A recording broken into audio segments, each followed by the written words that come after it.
નમસ્કાર દર્શક મિત્રો, ન્યૂઝરૂમ પાલિતાણા યુટ્યુબ ચેનલમાં તમારું સ્વાગત છે. કિસાન મિત્રો, ગુજરાત રાજ્યના ખેડૂતો માટે મોટી જાહેરાત. વારસાઈ સંબંધિત જમીન વ્યવહારમાં લેવાયો મોટો નિર્ણય.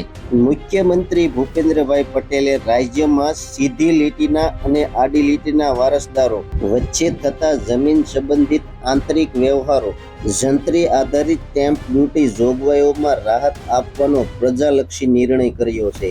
મુખ્યમંત્રી સમક્ષ સમાજના વિવિધ અગ્રણીઓ, કિસાન સંઘ તથા ખેડૂત સંગઠનો દ્વારા કરવામાં આવેલી રજૂઆતોને તેમણે સકારાત્મક પ્રતિસાદ આપીને આ ખેડૂત તથા પ્રજાના હિતકારી નિર્ણય કર્યો છે.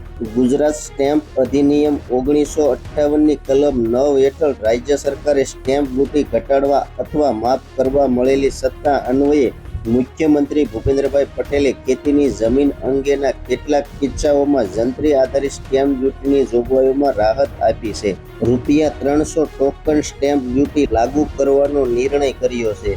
આ મહત્વપૂર્ણ નિર્ણય અનુસાર વારસાઈની નોંધ હેઠળ સંયુક્ત કબજેદારો પૈકીનો કોઈ એક અથવા વધુ વારસો મરણ જનાર મૂળ ખાતેદારના સીધી લીટીના કેસમાં એક પણ વારસદાર હયાત ન હોય તો આડી લીટીના વારસો દ્વારા અન્ય એક કે વધુ વારસદારોની તરફેણમાં અથવા એક તબક્કામાં હક ઉઠાવના કિસ્સામાં પ્રત્યેક હક ઉઠાવવા કમીને લેખ પર ₹300 સ્ટેમ્પ ડ્યુટી લેવાય છે.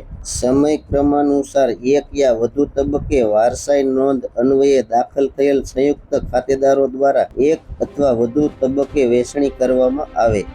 આવી વારસાઈથી સીધી લીટી અથવા તેની હયાતી ન હોય ત્યારે આડી લીટીના વારસો દાખલ થયેલ હોઈ શકે છે. પ્રત્યેક વહેંચણીના લેખ પર ₹300 સ્ટેમ્પ ડ્યુટી લેવાય છે. વારસદારોની તરફેણમાં એક અથવા વધુ તબક્કામાં હક ઉઠાવવો, હયાતીમાં નામ, હક દાખલ કરવા તથા વહેંચણી અંગે ઉક્ત દર્શાવેલ પ્રત્યેક તબદીલી ₹300 સ્ટેમ્પ ડ્યુટી વસૂલી વિનિયમિત કરવાની રહેશે. મુખ્યમંત્રી ભૂપેન્દ્રભાઈ પટેલના આ પ્રજાલક્ષી નિર્ણયના પરિણામે પરિવારના સભ્યો વચ્ચે મિલકત વહેંચણી સરળ બનાવવાથી કોર્ટ કેસ અને વિવાદોમાં ઘટાડો થશે. કાયદેસર દસ્તાવેજીકરણમાં વધારો થશે અને હાલમાં સ્ટેમ્પ ડ્યુટી વધુ હોવાથી જે ઘણા વ્યવહારો બિન દસ્તાવેજો રહેશે તેમાં આ સુધારા પછી લોકો સરળતાથી નોંધણી કરાવશે. એટલું જ નહીં, ખેડૂતોને ખેતીની જમીનની વારસાઈ મિલકતમાં વહેંચણીમાં આર્થિક ભાર ઓછો પડવાથી મોટી રાહત મળશે અને પારદર્શિતા અને સ્પષ્ટતાનો ધ્યેય સાકાર થશે.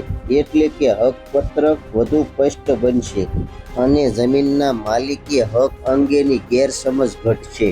આ ₹300ની સરળ સ્ટેમ્પ ડ્યુટીથી પ્રક્રિયા ઝડપી અને વ્યવહારિક બનશે અને લોકોને વ્યવહારોમાં વધુ સરળતા થવાથી ઇઝ ઓફ ડુઇંગ બિઝનેસ વેગ મળશે. ખેડૂત મિત્રો, આ હતી વારસાઈ અંગેની માહિતી કેવી લાગી કોમેન્ટ બોક્સમાં કોમેન્ટ કરજો. ચેનલમાં નવા છો તો લાઈક, સબસ્ક્રાઈબ કરજો. હવે મળશે એક નવી માહિતી સાથે. ત્યાં સુધી બધાને જય જવાન, જય કિસાન, ભારત માતા કી જય.